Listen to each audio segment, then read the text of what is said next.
Yo, yo, yo, yo, yo. What's up, everyone? We're back. Welcome back to the Uncommon Commentators. This has been a little bit with the NBA offseason finally coming to an end with training camp and media day coming back and stuff like that. So we finally got some stuff to talk about organically, not forcing it or nothing like that. It feels good to finally have basketball to be back in the air. It's cold outside in Atlanta. Most definitely got Wiley's on the ones and twos as always. And my main man Garrett right to the side of me. How you been, man? How's your week been? And is there something you want to tell the viewers about the opportunity that you got today? Most definitely. Yeah, everything is good, brother. So I'm glad to be back on the pod with you for another season two. So ready to jump into everything of the upcoming season. Basketball's already back with preseason, so I'm ready for the regular season. That's what I'm looking forward to. And yeah, my new opportunity. I am very thrilled to be the new Atlanta Hawks beat writer for the last word on sports. So I'll be starting very soon. So I appreciate all the love and support that y'all gave me today. And yeah, so I'm just ready to get ready to work. So it's gonna be a fun season this year. Most definitely. Yeah, I mean, I'm really happy for you, man. You've been grinding for a very long time, Appreciate it. doing broadcasting, doing social media promotion, anything you can to keep your name out there in terms of the sports, like literally outside of writing, you were doing that. So I'm really excited to see the pieces that you're gonna come out with, especially with a season like we're about to experience. You literally came on at like the right time. So you got a lot to write about, man. I'm definitely gonna be Oh reading, yeah. most definitely. Shout out Oh to the yeah. boy Nick Andre for sure from the Best Damn W show. Y'all go subscribe to them. Go watch them most definitely. Most Our man definitely. Wiley on the ones and twos also does their show as well. So got to show love as always. But yeah, we got a smooth show for y'all tonight. Though got a smooth show for y'all tonight. It's gonna review some of the media days that occurred around the league. Some of the things we found interesting. Some of the things we thought maybe teams should look out for and that the fans should look out for really. So and yeah, I guess I can go ahead and start it off. We were going to start off with just the league in general first before we hone in on the two teams we were most interested to talk about this evening. Um, but the first team I wanted to talk about, it was the Houston Rockets. I was watching Kevin Durant's media day, and even like right off the top, like he gave us a lot of news saying that he does plan to sign an extension with the Houston Rockets. He came over from the Phoenix Suns after they, traded the house for KD. They needed to. Obviously, like their future was decimated with no draft picks whatsoever, no capital. They got off Bradley Beal and KD in the same summer, and they also extended Devin Booker as well to make him their official centerpiece going into the future. So it's really cool for KD, man. I'm really happy for him. He's in a new situation. He seems really motivated, really happy. He'll forever be one of my favorite players. Like it is what it is. The whole Golden State thing's forever going to be a thing, regardless of whatever he does. But he's in a good situation.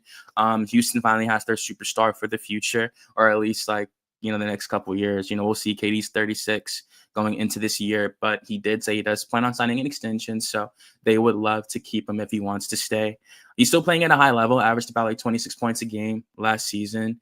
And yeah, man, like he's coming in playing alongside Alperen Sengun, Eamon Thompson, Tari Eason, Jabari Smith Jr. So, how do you feel about the Houston Rockets thus far? Even KD saying he's gonna sign an extension and stuff like that. And how do you feel about their season, especially after Fred VanVleet tearing his ACL like that? Yeah, it's going to be very. It's going like I said, it's going to be a very fun season this year. Like I said, because a lot of changes have been made around the off season. A lot of new faces joining new teams, and really a lot of teams have improved a lot from top to bottom. Even for teams that are not so good. You look at the Portland Trailblazers, for example. They got Damian Lillard back, and they got Drew Holiday back, and so things are just like that. It just shows you where teams are just making moves by a lot, or just by the margins. But for Houston, like I said before in season one, they're going to be they're a championship contending team, and they have a lot of weapons. And one thing that I saw during the off season was just the fact that you look at their roster, they have a lot of size, and a lot of their guys have over 7 wingspans. So that's a team that can really be physical with you, that can rebound at a high level, Mhm. Uh, they were already a one of the top defensive teams last season, and so with the additions of Kevin Durant and of course Clint Capella, a guy that we know very well, they're going to be again another great defensive team this year. So I would say with the loss of Fred Van Vliet, I wouldn't say that they would digress that much. Of course, that they're counting on guys like Reed Shepard to step in and fill in that void. So we know that he's going to play a lot of minutes this year, and I expect them to have a really good season this year.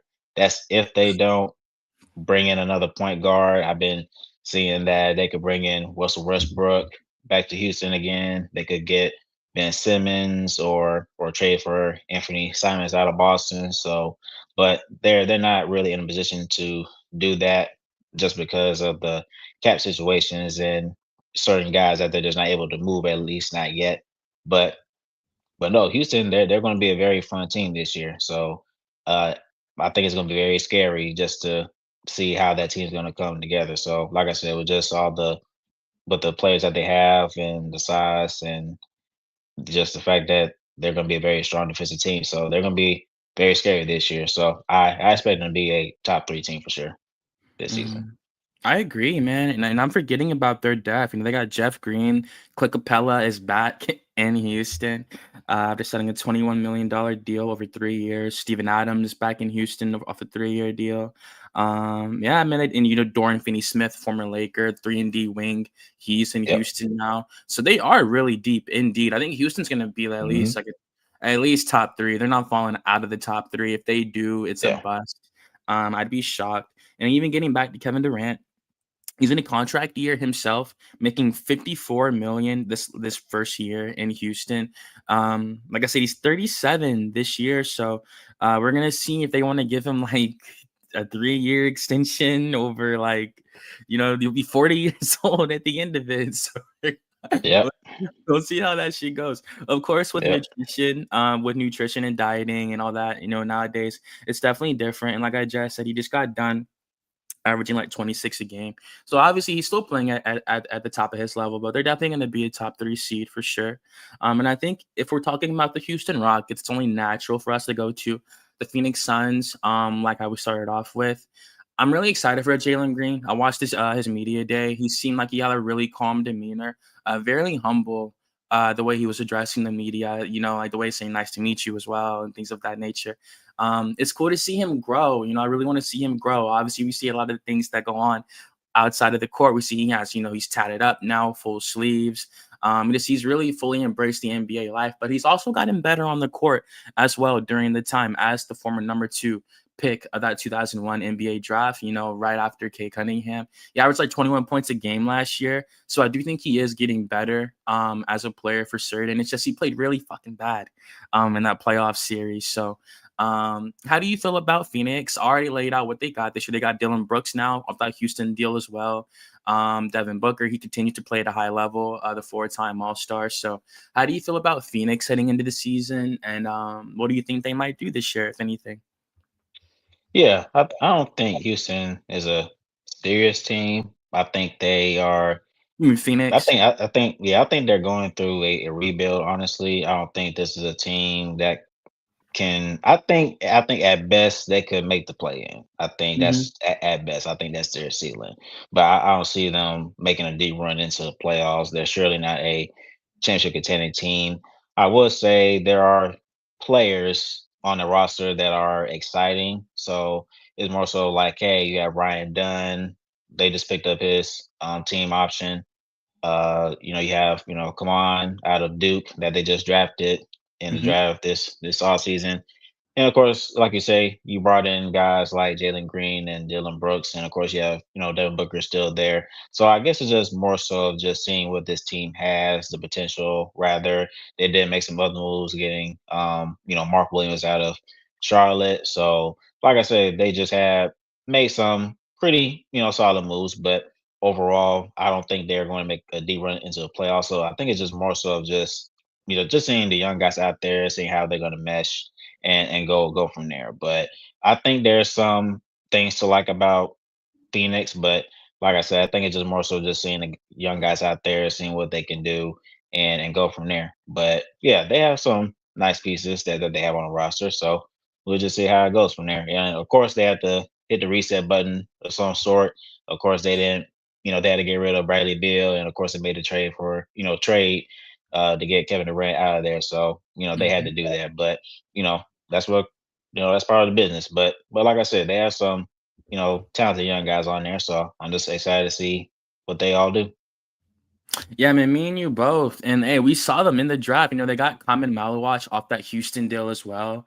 Yeah. So right off the rip, they got right back to the draft, for like, building for their future with that pick out of Duke. I really like that. I know Malawach is super raw. Even at like seven Hmm. one, 7'2", but his athleticism and his upside is undeniable. And I think he can play really good alongside Devin Booker, like when it comes to the next few years. DB's only 28. He just averaged 25 points and 7 assists just last season. So he's only going to continue to get better. And now he's a first option again. So we could see that 30 point per game. Devin Booker, most definitely. And giving you my last team, I thought had a pretty interesting media day. Some people might not care, but it was the Brooklyn Nets. I really did enjoy the Brooklyn Nets. They drafted multiple rookies. I liked their draft with Yegor Demon. I really liked him out of BYU. I was super high on him. I wanted to see if the Hawks could somehow get him, but we walked out the 2025 draft with a pretty big bag, so I'm not really tripping on that. And yeah, man, I'm really intrigued for Michael Porter Jr. in his situation. I think, because me and Wiley were talking about it before we went live. MPJ is gonna get 25 fucking shots. They're gonna let him do whatever he wants. He was a good scorer in Denver. He said it himself during the media day. He was going out there like in the playoffs and near the end of that regular season, not at 100% in the slightest. So, and I think that was evident in his performance compared to how he's played prior to that. I'm still really high on MPJ. I just think he needed the role where he can just come and really perform with no pressure. When you're playing with Denver, that's that they're definitely held to a higher standard now after winning that championship. You're playing alongside an all-time great every night. He's looking at you and he's passing you the ball. So, like, most dudes will have a lot of nerves in that situation. But he did say he was dealing with some health issues. So I think it was really just accredited to his injury when it comes to his struggles. And I'm really excited for him. They're not going to be that good this year. I'll be quite honest. The Brooklyn Nets, Cam Thomas, he's trying to get a big bag, and if he can't, he's gonna likely get up on out of there. He's the best scorer on the team, in my opinion. Some people might like MPJ better, but I do like Cam Thomas's bag, even though his efficiency can go up and down and stuff like that, but he can get 35, 30 points like it's nothing. So how do you feel about the Brooklyn Nets? They had like 5 picks in the first round. So they're not really, many people aren't expecting much from them with Jordy Fernandez and stuff like that. But I just really like it. It was a rebuilding team that I did want to discuss because they do have a lot of new faces, and they were active over the offseason regardless of their bad standing. So, how do you think the Brooklyn Nets are going to fare this year? Yeah, I think they're going to be one of the more exciting young teams, possibly because of the fact that, like you say, they drafted 5 players in the draft, which is crazy, and we were one of the teams that gave them a pick in the Kristaps Porzingis trade. So, but no, they have a lot of young guys to really look out for. Like you said, they drafted Igor Denham in the lottery. Of course, they even made a deal with the Hawks to get Kobe Buffkin there, They and did. Yeah. and Danny Wolf. He was actually a guy that I wanted the Hawks to draft, but of course that didn't happen. But so yeah, they have a lot of young talent there, and of course you're not really going to see their full potential right off the bat, of course. But again, just to see what they're building with the young players, and really that's the right way to go. And for them to have 5 first round picks, and that's really going to help them through their rebuild because of the fact that you're going to I wouldn't say it would expedite their whole process, but it's just more so that you're seeing more options, you have more optionality, you have Mhm. a better vision of how this team can look with the young guys that you drafted. And like you say, they have Cam Thomas, who's their best scorer, and of course, you have Michael Porter Jr. So I think it's all really coming together slowly in terms of their rebuild. But don't get me wrong, they still have ways to go. So this is not a finished product. by any means. But like I said, I think this is something similar to the Phoenix Suns. Like I said before, you have some young guys that you're looking forward to seeing out there, just go out there and play and go from there. So yeah, I'm looking forward to the Brooklyn Nets and seeing their young guys go out there and show what they're made of. So yeah, I think they're in a good spot with their rebuilding phase. So they just have to stick with it and go from there. Right. Yeah, I mean, I'm gonna pass it to you in just a second. Just want to give a last review of their roster. The highest paid man is now Michael Porter Jr. at 38 million a year. Um, he's currently set to make 40 million going into the 27 season. So we'll see if he's worth that money. You know, like given that Brooklyn is a rebuilding team, and PJ could be on the move again to get that contract off if he is struggling in Brooklyn. But I think he's gonna come out and perform really good. Like I said, he was really struggling because of the injuries, and it's way less pressure to perform in Brooklyn 100%. But yeah, I just want to look at the roster. They got Kobe Buffkin, like Garrett said. I completely forgot about that. They got Nolan Traore, Drake Powell, Ben Seraph, a lot of players that I was really high on at the draft. So they do got some solid pieces. We'll see how they do in the future. I think, but this year they're gonna be really bad. Probably not win over 20 games. But the Yeah. 2026 draft is pretty good, so I think that actually works out in their favor. But yeah, man. Hmm? Oh, here he comes. Okay. That's what I'm gonna ask you your over under on Brooklyn because Brooklyn, there's such a young team. You said they had what 5 draft picks? like in the Yeah. first round, like yeah, That's- in the whole draft. First of all, period, that shit is nuts to have that many fucking draft picks, and then you use them all. Yeah. I did not expect them to use all 5. I would have tried to will and deal at least 2 of them picks, Mhm. like straight up. But over under, what you got for the Brooklyn Nets? I know you just said 20. I was gonna let's go over under 25 games. I got 20 and 62, straight like that. So you got under 20 and 62. Yeah, I'll probably say under 25. and Michael Porter Jr. being the vet on the team is wild. I mean, hey, he could get into that 25th win now. So I'm not counting it out. It's just Hey, he's they shooting every that super he's they shooting just super everything. young. Yeah. That motherfucker go shoot everything, man. Hey, it's You know, this. strange to me still. Like, wow, he's a Brooklyn net. Like, what? But Mhm. yeah, they made that deal. I feel like the NBA is like the worst league, like when it comes to not taking it easy on young talent, because it's really like the only league where you can really see the score really go up astronomically like that. But like, and like it's it's a part of it. They're gonna get their asses whooped a bunch of times. We'll probably see Cam Thomas probably want to leave after that, especially if he can't get the money he deserves after they're losing. It's just like okay, like I don't know what you're holding out for. But nah, like I see what Wiley's saying though. Hopefully, one of those 5 dudes turns into a star for them. Who I have to say I'm the most high on. It's Yegor Demon for sure. I really like him as a point guard, 6'8". He's really tall, has a good body, great playmaker. He was a great playmaker in BYU. Getting better as a shooter. Getting better as a defender. And if you watch his interviews, that was another one I watched. He's gonna be really fucking good. Like just based off like his acumen for the game, his hunger, his desire. I keep forgetting he's like 18, 19 years old. So the fact he's that young and like already has that kind of knowledge for the game, that really only comes from like those European prospects. And I really think he's gonna really be like one of those dudes on that team for like years to come. For sure. But I'd love to hear about your teams, Garrett. What's up, Wiley? I was about to say also, even though we haven't talked about our 2 top teams that were highlighted to talk about here, who let's go. Who is your top 5? Pretty much at the end of the season, who you think's at the top? Who you think's at the top? We'll say top 5 East and West. East and West. All right, bet. I already said So my team. at the end of the season, 1 through 5, who y'all got? Who y'all think at those 5 positions? I mean, fuck it. I mean, hey man, 1 East Cleveland. I mean, they're gonna be good. Got the same roster from last year, only gonna get better. 2 New York. Again, same roster from last year, only gonna get better. Got a new coach though. I do fuck with Mike Brown. Most definitely. We saw Tom Thibodeau get the boot. So number 3, Atlanta Hawks, 1,000 fucking percent. We're gonna get to them in a minute.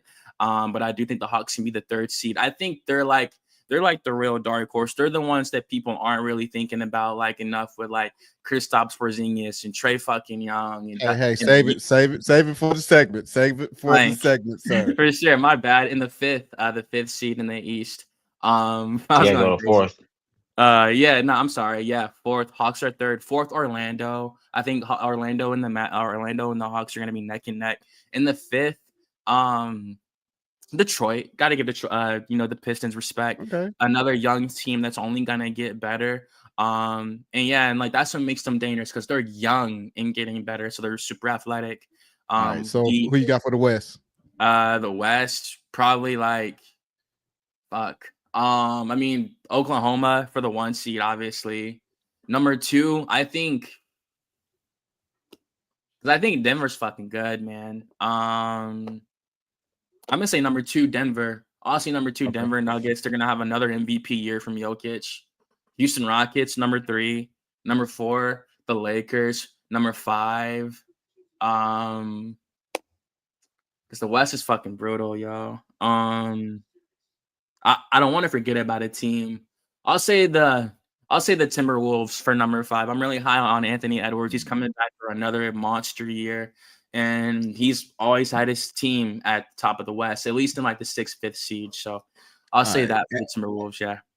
Antoine, who you Yeah. got? Yeah.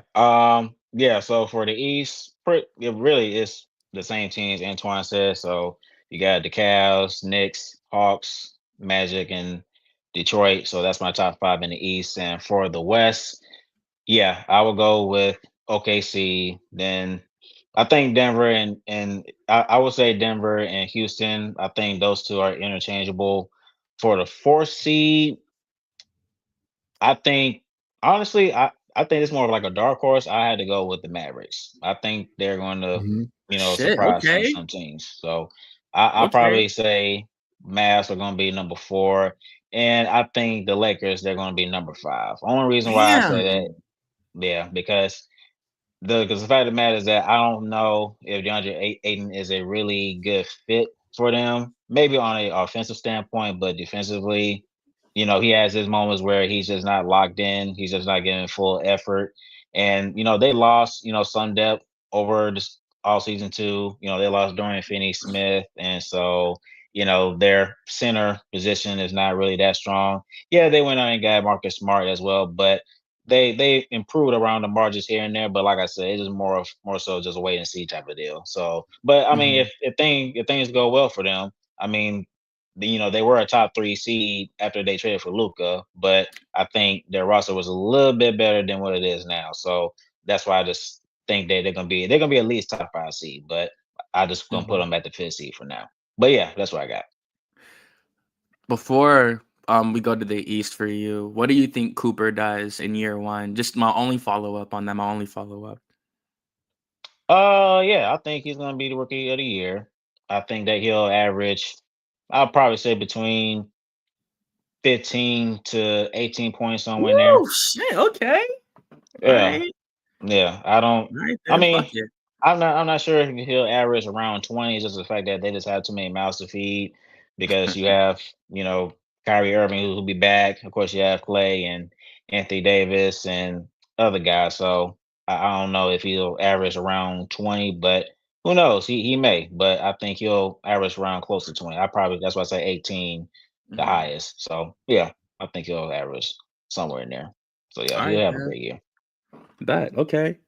Yeah. Who's your East? Oh no, you already gave us your East. Yeah. All right. Yeah, I Bet already then. gave you East. Yeah. Okay. Cool. Yeah, man.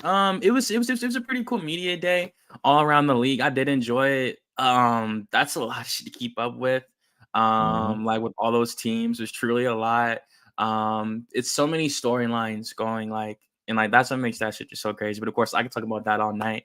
But going into our next topic, we did want to hone in on two teams in particular. And one of the most prominent teams, obviously, of all time is the Los Angeles Lakers. And not just to bring up the Lakers, they have a lot going on within that franchise this year. Luka Doncic just got an extension. He's looked great in the Euro basket. They got Marcus Smart, DeAndre Ayton, Jake LaRavia, all these new players. Year 5, Austin Reeves. So I think they're going to be good. But one of the things I did want to discuss really the most on this was the notorious LeBron James, of course. He's coming into a contract year. I believe it's the first time LeBron has ever been in a contract year in his entire career. He's making $53 million going into his 23rd fucking NBA season. Like, people don't fucking realize how crazy, like, so many people that he has played against have seen him, like, we're watching him while they were growing up, and so many people just don't realize that. So I guess I wanted to come to you first. Actually, I know I sent Wiley a clip that I did want to play if we could, just to set the stage of the discussion we're about to have. It's a real passionate discussion that we have been having daily off this podcast, because I think LeBron James continues to be disrespected, even at 40 years old. I'll be completely honest. So, but I guess before we dive into it, how do you feel about the Lakers offseason, giving Luka an extension, signing Marcus Smart, signing DeAndre Ayton? I know you just said you weren't too high on him, unfortunately, but how do you think they do? How many games do you? I think you said the 5th seed for the Lakers. So Yeah. give me the win total, and after that, how do you feel about the LeBron situation? What do you think is really going to happen with LeBron this year? Yeah, I think they'll win around 50 games. I think I say between 50 to 55. So I'm not saying that they're going to be a very bad team or anything like that. Don't get me wrong. LeBron is still a top 10 player, a top 5 player in some people's eyes, but at least a top 10 player. Just the fact of his age, and you have other guys ascending in the NBA. But um, yeah, I think that they'll still, be a very good team. Mhm. So with LeBron this year, I don't know. He's kind of not giving a real clear answer. And to be honest with you, I'm not really expecting him to give a clear cut answer, because we know that and I think he knows too, that it's coming down to the end for him in terms of his career in the NBA. Yeah. And I think he just wants to do it right. And we know that he's arguably the best player of all time, but at the very least, he's at least the second best player of all time, because you have a lot of people have Michael Jordan as number one. But to say the least, I think that it's he definitely deserves it in terms of how he wants to end his career and when he wants to do it.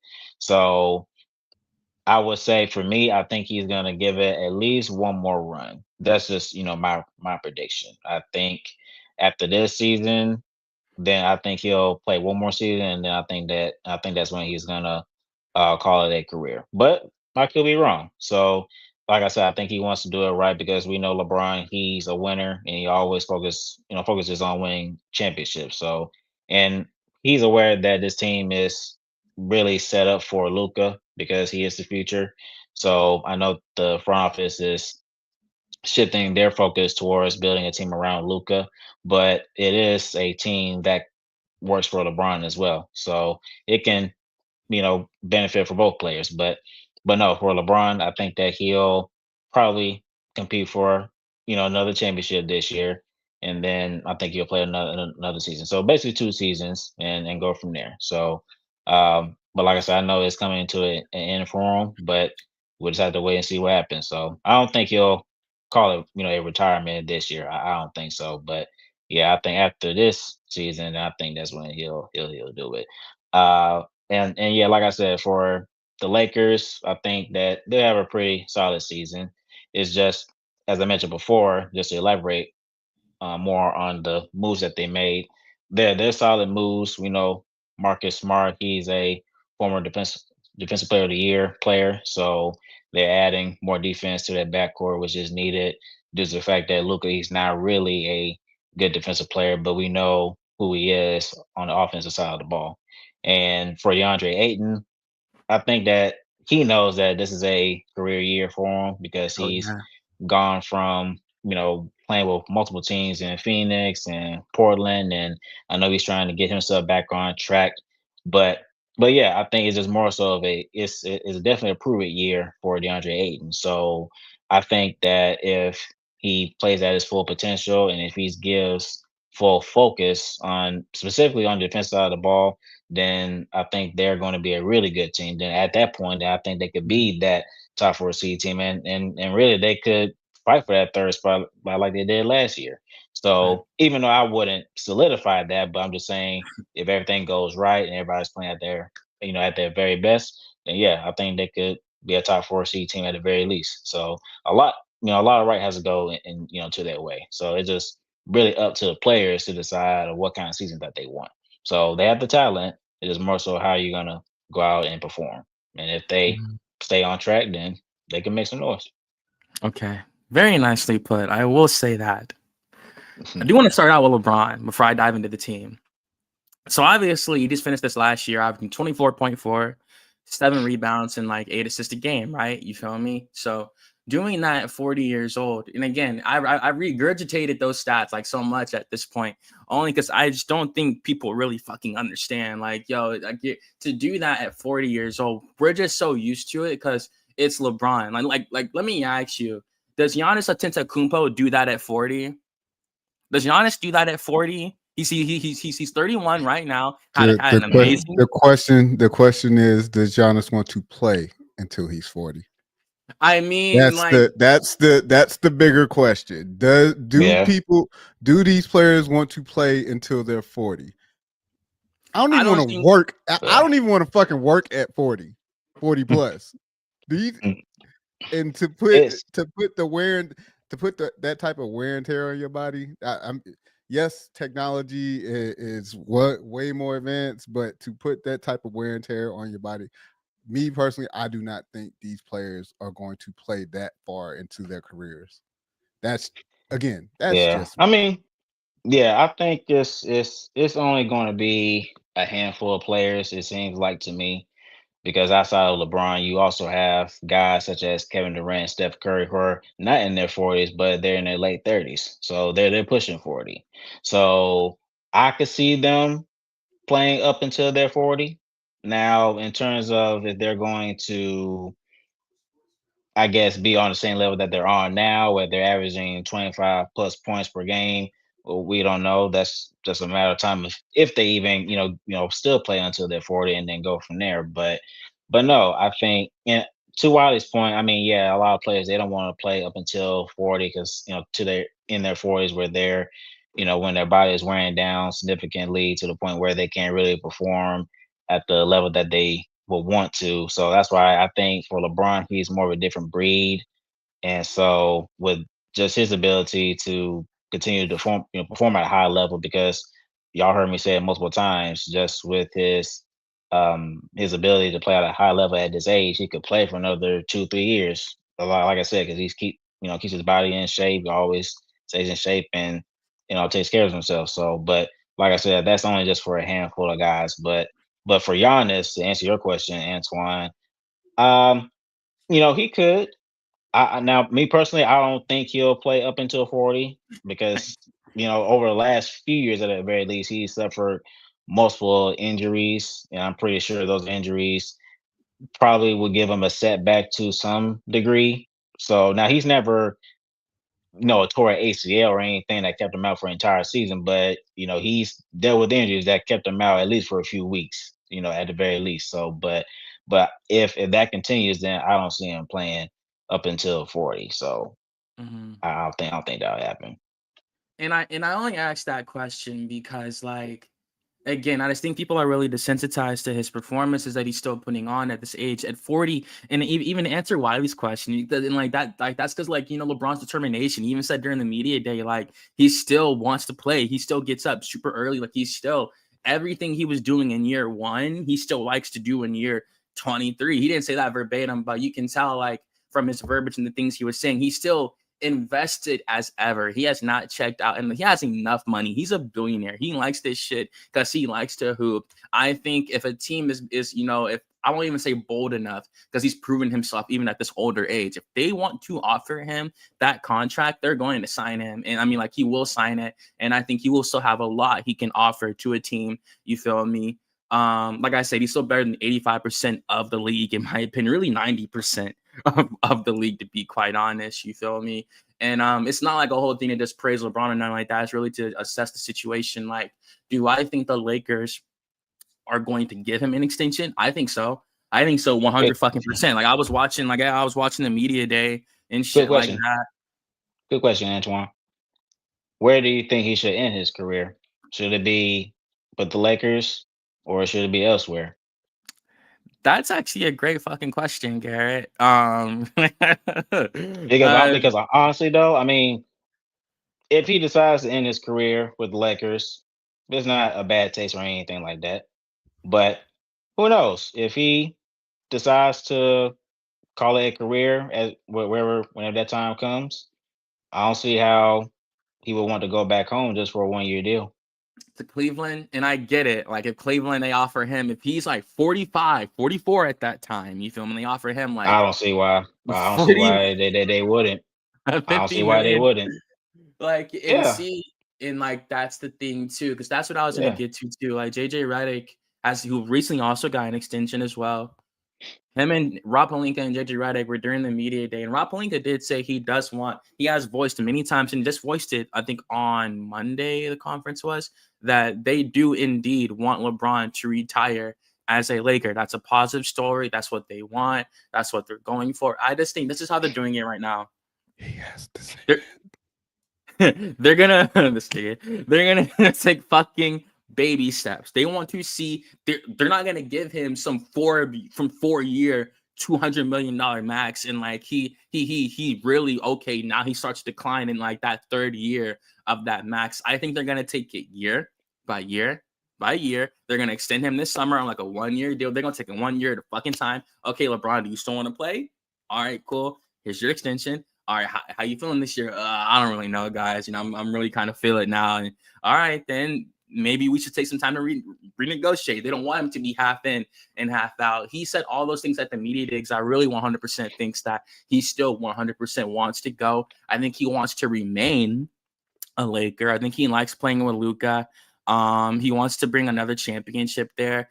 It's cool that LeBron even went on to be a Laker. That's still like, because I was so used to him being in Miami and fucking Cleveland. Like, it's so cool to see he went on. It's like his 8th year in Los Angeles. LeBron really, like, in the future, we can say he really went on to be a fucking Laker. He won a ring and everything. You feel me? So, like, it's crazy. You feel me? And like, for me, I just think they are going to offer him the extension. It's gonna happen. I do think the number's going to get lower year by year, though. I don't think they're going to continue to offer him 49 million, 48 for 1 year of service, even if it's LeBron. I don't think they're gonna do that. You feel me? It's just not really good for business. So I think he'll at that point he'll only stay for the championships, especially because he can still go, he can still compete. That's all he's playing for at this point. It's just a championship. I think just Rich Paul, him being a great agent that he is, I think he just wants to make sure his client is nice and comfortable. And of course, he's trying to speak for LeBron, even if LeBron's not saying it himself. Like he's earned this contract at that point. And I mean, yeah. And again, I wasn't gonna keep with the whole LeBron the whole time, but it's their biggest storyline heading into the season. Luka's already taken care of. Austin Reeves, he's still on a deal. They got to give him his raise, yeah. And that's a big part of it too, because they're looking towards the future so fucking much, and they got to give Austin that contract extension. But they know with LeBron, like, they still respect him so much, and he can still play at extremely high levels. So to get my ending 2 cents on it, I do think that they are going to give him that deal. Like I said, it's going to go down year by year. They're going to take it 1 year at a time, giving him that extension. We're going to be here in the 2026-27 offseason. You're going to see LeBron. They're going to negotiate. To answer your question, Garrett, I don't think he leaves, man. I think he likes being a Laker. It's his second longest tenure of a team at this point. I think he truly does enjoy being a Los Angeles Lakers. So And they're winning. It'd be different if they were in and out, they were losing. He has a superstar. He's playing alongside every day. It's cool that they even, like, again, like speaking in the future, it's cool they even went on to, like, we can say they fucking played with each other at one point. You know, LeBron played with all these dudes, man. And at the end of it, he played with fucking Luka, bro. So it is cool that they actually went on to play with each other. And especially seeing how they're so similar in the play styles on the offensive end at that, you know. So yeah, man, like the Lakers are gonna do good. They're gonna be like 50-32. That's what I think, something like that. Another 50-32 win season, maybe like 52-30, 53-29, something like that. They're gonna be a good team. I think in like the stars have aligned for them to everyone to perform good. Everyone's under pressure, like how you said with DeAndre Ayton. Marcus Smart's under pressure to prove he's still a world-class defender. All those dudes who are good players, they're under pressure, so they're going to perform better. So that this puts the Lakers in like position to really eat from all that shit, you know. So I'm excited to see what they're going to do. Of course, you know, we weren't gonna get off this topic without Wiley, of course, giving his 2 cents. He's No, had I just got questions. of course, please I do. just got a question. Do we see Dalton connect this season? Like when I Dalton say Connect. when I say do we see Dalton connect, like are we going to get an ample amount of Dalton connect unlike we did last season? I don't know. He didn't really improve on the defensive end like that. He struggled mightily in the summer league. And I think his confidence is really taking a hit at this point. I We mean, gotta see. my shit would take a hit too if you put me on the fucking trading block. Yeah, for Yeah, sure. I also did. That's where I was going at because I mean that relationship is dead, honestly. So Mhm. I mean, if anything, I think they're gonna the Lakers rather. I think they're gonna try to give another shot of finding a deal for him because they almost traded him to Charlotte for Mark Williams, and we know that deal didn't go through. So I just don't Yep. see that. I just don't see that relationship being prepared. Honestly, if they tried to trade him back then I don't see how his confidence can really grow in this situation. So I think he'll I get mean, some damn. playing time. I mean, Fuck he'll get yeah. some playing time, but I mean, I don't see how. Because I mean, if a team that I'm playing for wants to trade me, then how can you expect me to, even have any confidence on this team? I mean, that's just that happens to a lot of players. So I mean, honestly, I think they'll try to, trade him to give him some value. Like Antoine said, he didn't really have a good summer league, so I just don't. I think he just needs a fresh start, and I just think that they're just not going to be here. And it's the pressure of the bright lights. It's the pressure of Hollywood. It's the pressure of all of that. And they know, and he knows how they view him now. So it's like only reason he's not in South Carolina right now or in Charlotte, you feel me? Charlotte, North Carolina, I mean, is because like, yeah, man, Mark Williams felt that fucking physical, and that it was crazy to see. I'd never even seen a player fail a physical before, you know, trying to get traded to a team. So to answer your question, Wiley, I do think he'll get it traded eventually. It really depends how JJ utilizes him at the beginning of the season. I know that's kind of simplistic to say, but I do think it's the truth. With a personality like JJ, he's really, really meticulous with who he'll put in the rotation. He gave Bronny those minutes because he really believes in Bronny. And I thought Bronny definitely did pay dividends. I thought Bronny's been developing very nicely. You know, I think Bronny has been playing better than Dalton 1000%, especially in the summer league. He was aggressive as shit, taking the ball. We all saw what happened in that Mavericks game when Cooper tried to back him down and he did not move. I get it. That's one play. But it could have went worse than that. He could have got back down, dunked on, posterized, all that, you know. So I think people still have their perception skewed when it comes to Bronny. But has he lived up better than the second overall 55th pick of the draft? Absolutely, he has 1000%. And I think he's continuing to get better under his father in the offseason. And yeah, man, I think Dalton will get traded eventually. I have thoughts. I'm gonna hold on to those. Because Please. these thoughts will get taken completely the wrong way. I don't have time for I don't have time for it. But that was the other question too. How much of Bronny do we see because of the fact of this is year 2 for him, but also like has he improved? Like what hell, we didn't even see him. He didn't even play much in summer league. That was through like some So- injury stuff, but the minutes he did so- play, he was hitting threes. He's gotten way stronger. You can tell he's just gotten so much more confident than he used to be. You can see it on the floor, 100%. You can see it. We'll see. Yeah, We'll see. I mean, That's all I can I say. mean, Because yeah, I again, mean, and I'm saying that because of the, I guess we can say the lack of playing time that he got. To me, some of it was from a performative standpoint. Fuck. So we, Yeah. like I yeah, said, because I mean, some of it was performative. yeah, because I mean, it's like this: is he even going to be part of the rotation this Yes. season? 100%. Yes. He will be, because who's starting? Luka, Marcus Smart. I mean, Marcus Smart can be his backup. I mean, Bronny we can pretty get. much know who's starting. I think we have a good idea on that. But I mean, as So far I was as saying, like, in terms of like the I'm rotation, looking. though, because Marcus So Smart is on the team, but yeah, I I think mean, Bronny's going to get at least 15 minutes hold a up, game. Bronny's getting everybody, minutes. calm down. Everybody, calm down. So I'm looking at the depth chart right now. So from the looks of it, your starting five will be Luka, Austin Reeves, Rui, LeBron, DeAndre. DeAndre Ayton. So depending on how these rotations come out. So I'm looking here. So the second squad, you got Gabe Vincent, Marcus Smart, Jake LaRavia. Yeah, close enough. Jared Vanderbilt and Jackson Hayes. So he's not even. I mean, well, hold on, Wiley. How many players you just said? How many was that? So that's the second five. Okay, so he's not Gabe, even. He's not. Gabe So he's Marcus. not. So he's not even like your sixth or your 10th best He player. was getting more minutes than Gabe Vincent, though. JJ 100% was using Bronny more than Gabe. So 100%. again, this is just me looking at how they have this shaped out. This is not saying this is JJ's actual lineups or his rotations. I'm just looking at how they got this laid out. They have Bronny for point guard and shooting guard as being the fourth man down.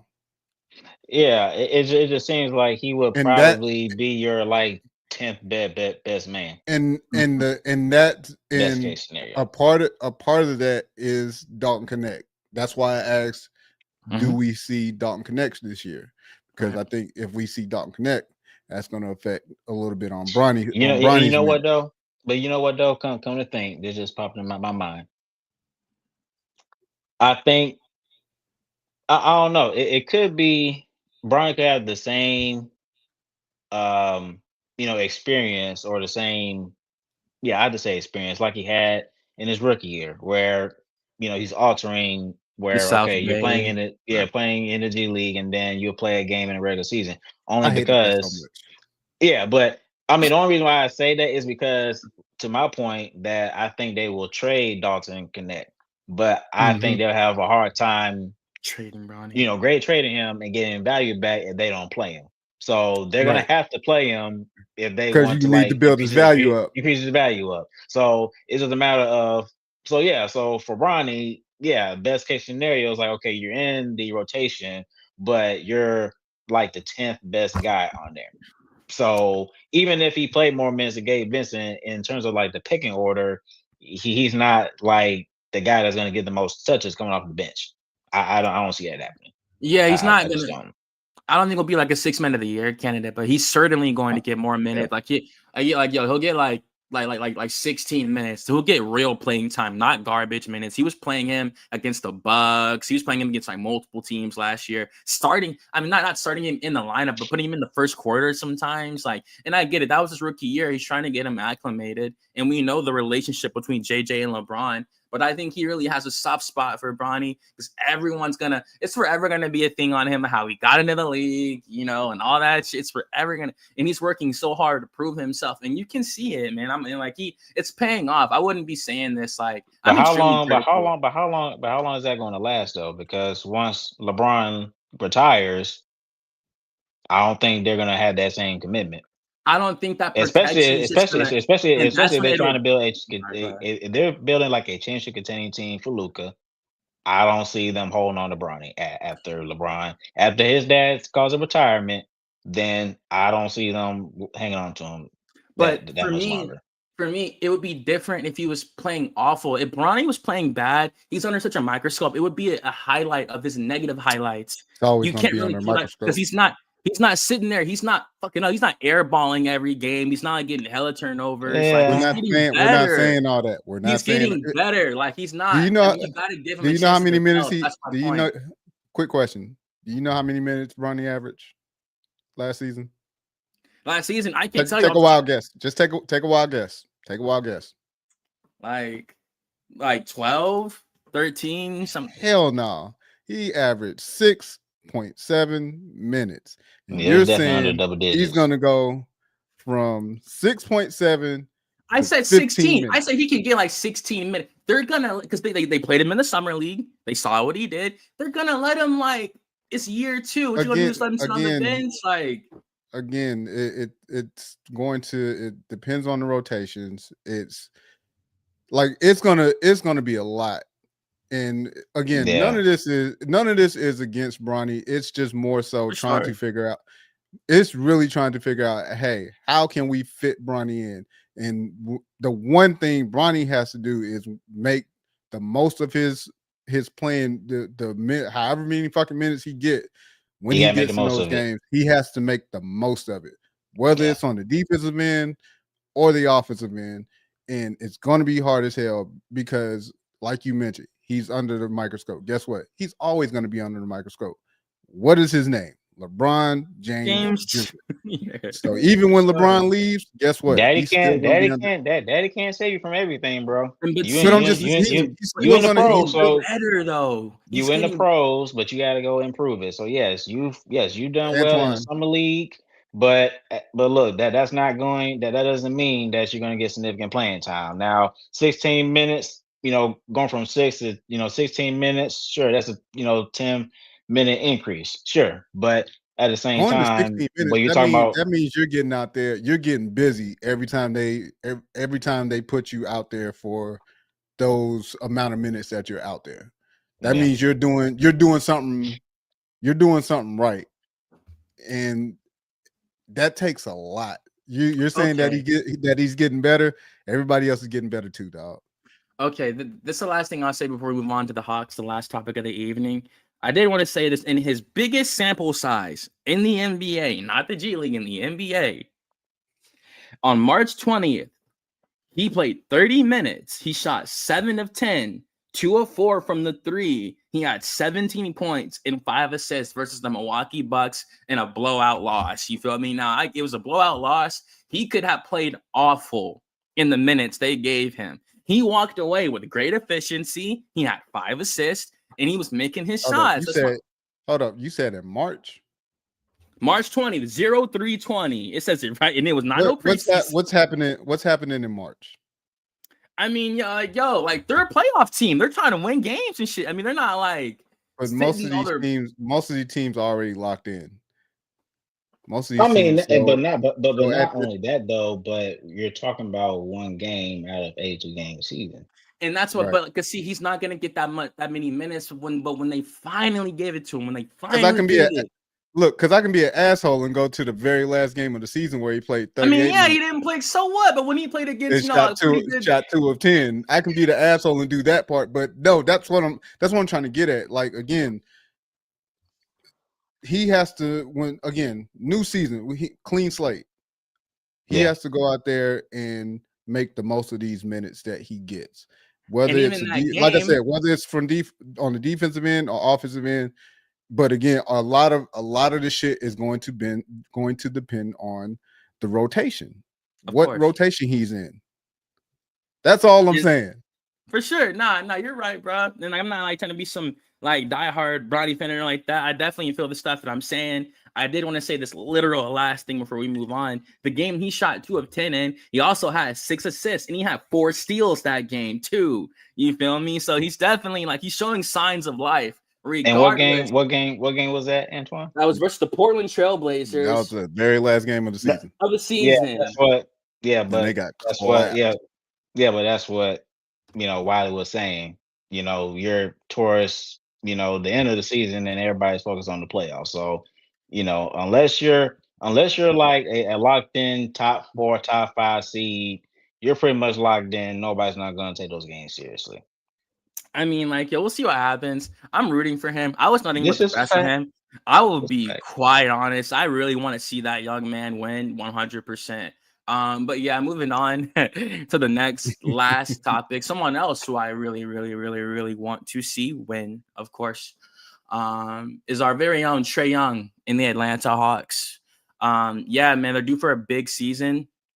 I went on Twitter, or X now, and before this podcast even started, and I think Garrett might agree with this. I don't think this is a hot take. I said that the Hawks can win. I think they can go like 50-32 this year with this roster fully healthy. I 100% think people are going to see how dynamic of a roster that this is. You have literally the best passer in the world who has proven himself time and time again with rosters that weren't that competitive. And now he literally has the greatest ensemble he's ever had with former champions, 40% three-point shooters, lockdown defenders, and dudes that can dudes like their play styles. The Hawks have one of the most versatile offenses in the league. They can run Dyson Daniels at the 1, put Zachary at the 2, put Jalen at the 3, Onyeka at the 4, and Kristaps at the 5, and have a super long defensive lineup. They can it's so many different things they can do. They 100% had one of the best off seasons, if not the best off season. And I don't think that's a hot take. I think it's kind of hard to beat the Atlanta Hawks off season. They got 3 prominent signings and they have a good draft pick in the 2026 NBA draft. So not only did they secure their current present, they also secured their distant future, depending on if they can get that top 5 pick in that 2026 NBA draft. So it's a lot going on in the A. You feel me? We're ready to fuck these dudes up. I've been waiting for a long time. But taking losses, you feel me? The last 2-3 seasons were just, filled with disappointment for certain, but it was well worth the wait, especially for Trae Young. I'm really happy for him. He had a great media day. Just really expressed how excited he is to perform with his new teammates and stuff like that. And yeah, I mean, I think they are. I'm gonna sound biased saying this or whatever, but I think they are the most highly anticipated team for people to watch this year. No one really knows how good they can be until they touch the floor. We just have to see how they perform, and that's it. But Trae Young finally has players now who are consistent and they have a different level of execution than any of the rosters he had in the previous years. And we already know how the league leader in assists performs. I do think he is the best passer in the world, 100%. He leads the league in assist and also potential assist with like 20. So, and you compile that with Luke Kennard, Kristaps Porzingis, Asa Newell, who is a pretty good 3-point shooter. In the summer league, he was, Nickeil Alexander-Walker on top of the players he already has. Come on, bro. In a year 3, Dyson Daniels, a year 2, Zachary, a year 5, Jalen, healthy. I think this team has a lot to be excited about. They're one of the most versatile, one of the most deepest teams in the league, and one of the most youngest at that. So it truly is a real interesting season that's about to take place. But I'd love to hear your thoughts on it, well, my man, being an Atlanta native yourself, bro. Yeah, man, it's going to be a very, very exciting season for the Hawks, and no doubt about it, I believe that they will definitely be a playoff team. I think a lot of people know that. And for me, I think that's refreshing to actually say because us being in the play-in has just been it's been so very, very torturing and it's just been very aggravating because I've wanted to see this team take the next step really after we made it to Eastern Conference Finals a few years back. But ever since after that, we just been going backwards and we haven't really been trending upwards. like we all hoped, but it looks like they're heading into that direction right now. And to your point, they've made three prominent signings or moves this year on this offseason to really shift things around. So last season they ranked 18th in 3-point percentage at 35.8%. And that was like I said, that was last season. So of course, this offseason they added Kristaps Porzingis, who shot 41% from three last season, followed by Luke Kennard at 43.3 and Nikhil Alexander Walker at 38.1. So you're talking about a team that's going to be a very improved 3-point shooting team. And we know in Quinn Snyder's system, he wants to play with pace and shoot the three. So it's going to be very hard to defend this team. And so I really expect them to be a better 3-point shooting team. I expect them to be a better defensive team. And that's really what I'm going to be looking forward to the most is how, how good the defense is going to be. I think it's going to be. I think it can be a top 10 defense. I think with the addition of Nikhil Alexander Walker and Kristaps Porzingis, you're talking about bringing in serious two-way players because both guys they can perform on both ends of the floor at a very high level, especially Kristaps Porzingis. And if you've been watching on Instagram or on X, the Hawks have been posting pictures and clips of guys practicing together, gelling together, and just really building up that team chemistry. And it's looking really good. And you're seeing Onyeka Okongwu making passes to Kristaps Porzingis for easy dunk and all that kind of stuff. And we know it's practice though, but you're seeing that chemistry being built. So there's a lot to look forward to for this team. And who knows? I'm not sure if they're going to continue to ride with this roster that they have now. Of course, we won't know that until the trade deadline. I'm not saying, hey, they need to make any other moves. I think they're in a very, very good spot right now. But I think how they position themselves per se has been really good.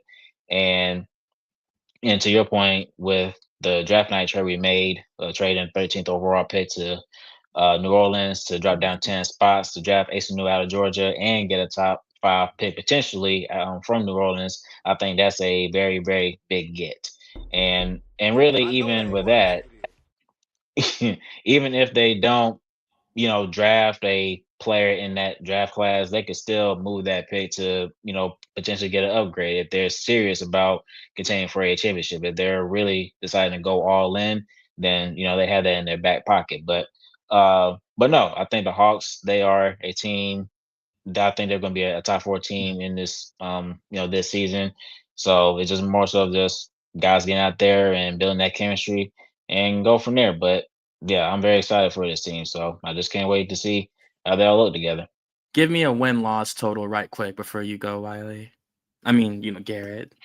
Yeah, I think they'll probably win around 50 games between 50 to 50? Okay. 55. Yeah, I think Bet. that'll be there. I think that'll be their ceiling. Yeah. Let's Hey hear it, y'all, Wiley. look, hey y'all should have been in the group chat doing the draft. Hey. Y'all should have been in the group chat doing the draft. When that trade happened, Garrett hopped in the chat. Man, listen, I never laughed so Yeah, hard in my life. I could not My believe dog it. was hype. I tell you. That Hey trade man. happened. He was like, "Oh hell yeah!" I was like, "Oh, here we go, Mm-hmm. here we go." Yep. There are a few things I do like about this roster. There are some things that concern me about this roster. My favorite pickup for the Hawks was Alexander Walker. That dude can hoop, plays great defense. Like the T Wolves, they definitely lost a good piece there with him. But one of my concerns is Kristaps Porzingis. Great pickup. I agree. Great fucking pickup. My concern is his him being able to stay on the floor. I think, and he's just had some weird. He's had some weird fucking injuries. Mystery illness. Yeah. Yeah. So, I think that's going to be one thing that the Hawks will have to definitely kind of keep an eye on is, with Kristaps. But when he's there, that He's going to be a great defensive piece. Like that, like just looking at the lineup, like the possible starting lineup of Trey Young, Dyson Daniels, Jalen Johnson, Chris Apps, and Conwell. Okambu. That's what I Okongwu. want the starting lineup. Bro, that should That's be what's so beautiful. I'm just looking at this through That's ESPN, and as far as the depth chart's concerned, that's Mhm. a solid fucking lineup. That is a very solid lineup. Dyson Daniels will probably, I think he will be. We all know Trey Young's the star of the team. Dyson Daniels is going to be the actual leader of that team. Mhm. That's just my opinion. Just from the way that he plays defense, the way like that dude is fucking super skilled Mhm. from a defensive standpoint. And I think that's going to definitely help Atlanta move forward. Granted, Atlanta has been in some dark places, buddy. For I've The seen sure. dark places. We've been in the dark ages for it. Very long time. anyway. But my bad. Anyway, I won't go It's a too new deep. era. Hey man, that's why I said it's the dawn of a Yeah, new Hey man, era, man, for real. yeah. look, I've watched Atlanta. I've watched Atlanta be in the dumps. I watched them be good. I watched people like you look at Atlanta and be like, yo, y'all was just good like 2 weeks ago. Like, what the fuck? So, Huh. but like I said, looking at this roster, I like the roster. Very well put together. From age range, like they don't have hell, they're seem to be a They're the third fairly young youngest team. team in the Yeah, I was about to say, NBA. like Yeah, like yeah. I Chris keep looking Jones at is our oldest player. the He's roster, and I'm like, ooh, yeah, they're The oldest fairly nigga is like young. Kristaps. The oldest one's like yeah. Kristaps Chris at Jones is 30 his years oldest. Yeah, old. yeah. He Like just for turned 30. real. That is Yeah, nuts that Our your players oldest are player exceeding like they're exceeding only their 30. ages. That's what makes it so crazy, bro. And then Like yeah. for you real. got Zachary, who isn't even 20 21 yet. years old. So, Like, but no, come on. I think this roster. Hold up, I thought fucking Trey. I don't know why I thought Trey Young was older than what he was, but anyways, probably just the fact that he's been in the league for a little bit. Um, Mhm. Atlanta should be able to, and this is barring injury. Injuries. Let's barring injuries or anything like that. Atlanta should be in that top three. They should be in that top. They should be in that top three. It's Top gonna be four a hell of. top four It's gonna at be a hell least. of a. Yeah, just to secure home court advantage. So It's gonna be a hell of a battle yeah, to do so. With the Magic, in my Yes, opinion. because Detroit and Orlando, they're just as young And and they're just as good. and just as scrappy, and they've made some moves as well. Although I'm still leery on the Knicks. That's just me. Although, and granted, well, Thibodeau's not there anymore, so they may actually do a little bit better than what we've seen, and they won't be all out of gas like we know they have been in all other Tom Thibodeau teams that we've seen throughout his coaching career.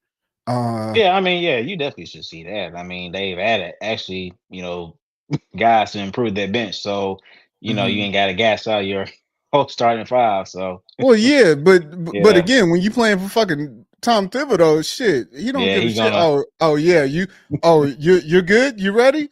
Yeah, I'm gonna keep playing these motherfuckers on the court. yeah, yeah, He I'm was the playing, coach when Derrick Rose yeah, tore his ACL. So, yeah.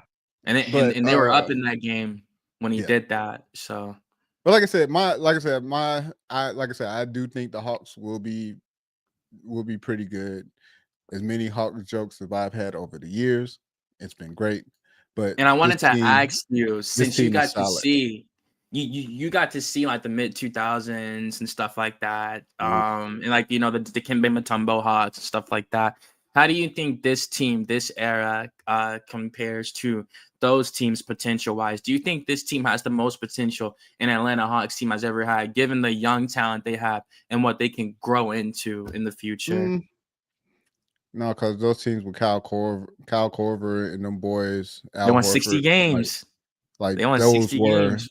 those were some solid teams. And this team has a lot they got a lot to prove. Like if it's up to me, they got a lot to prove to say that they're better than those teams, those Hawk teams.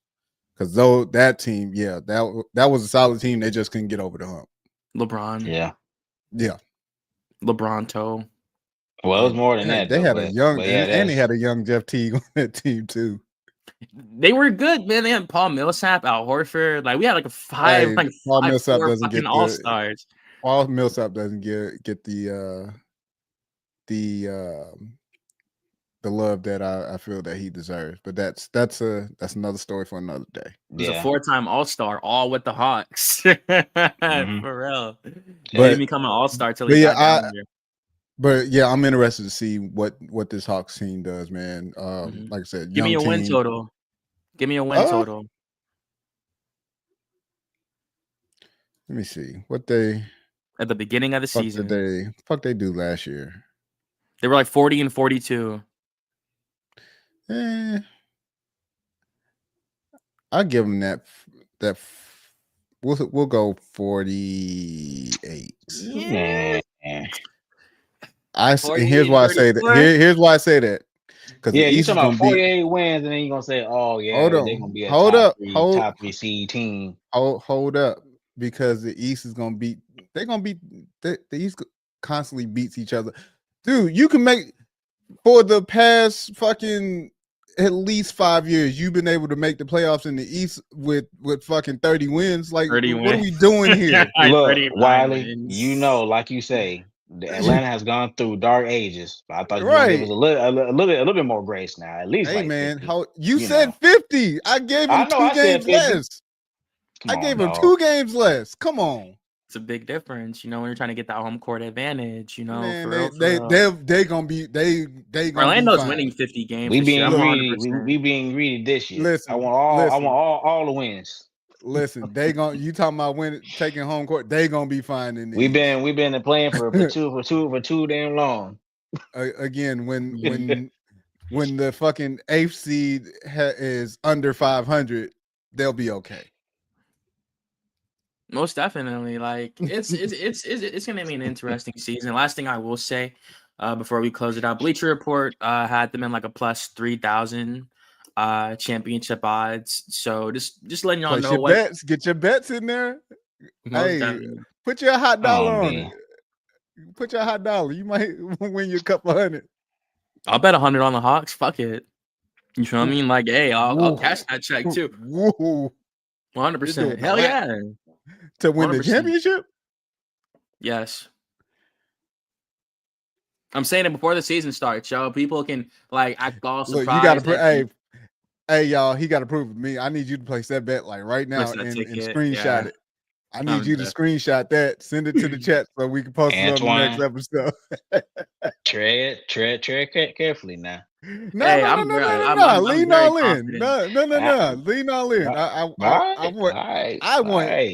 want chaos. Lean into it, Antoine. That's what I'm talking about. I'm very confident in the finals. Let's go. Most definitely. For the first time since 1956, that was 59, something like that. No. Yeah, that's when we was in St. Louis, when none of us was even thought of.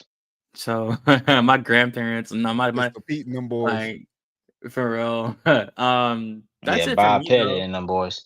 Hell yeah. And the last thing I will say, he doesn't get enough credit as an all-time great. If you look at his Wikipedia, it truly is astronomical. I'm really proud he was a fucking hawk on his chest, even if you go back and look at the jerseys, because his pictures are in black and white. Those jerseys were red back then, so the Hawks have always been the Hawks, you feel me? So I'm excited for this season. We're gonna see what happens. That's good for me if that's good for y'all. It's a good season, man. I'm really excited. It's new chapters really damn near on every team, for real, for real. So especially Atlanta, that's when you knew shit was getting real, when we started a new chapter down here. So even the Hawks were having movement. So shout out to Onsi Saleh. It's the first year of many, most definitely. And yeah, Real quick before we close this out, I need to get this off. First of all, I want to thank all 114, 115 of y'all that have come and rocked with us tonight. Before we close out, we have a QR code right up there at the top left of your screen. Please go ahead and hit that QR code. Go to our link tree. Follow the page. Follow us on social media. Like we appreciate the love. Of course, please like, share, subscribe, comment. Bring some people over here, man. We're back for a new season. So Yes, we're sir. trying to we want to give y'all some great shows. We want to have feedback. We come hop in the comments. Like, do all that stuff. We will definitely chat back with you. We'll answer whatever questions you got, all of that. But right now, go hit that QR code and hop on the link tree for us there. Appreciate y'all. Absolutely. God bless y'all. Have a great weekend. Stay safe out there. Only 2 weeks out. 2 weeks out. It's 2 weeks out. And that's it. We're back, baby. For real, for real. Y'all have a nice one. And God bless y'all. One band, one sound. They give me my theme music.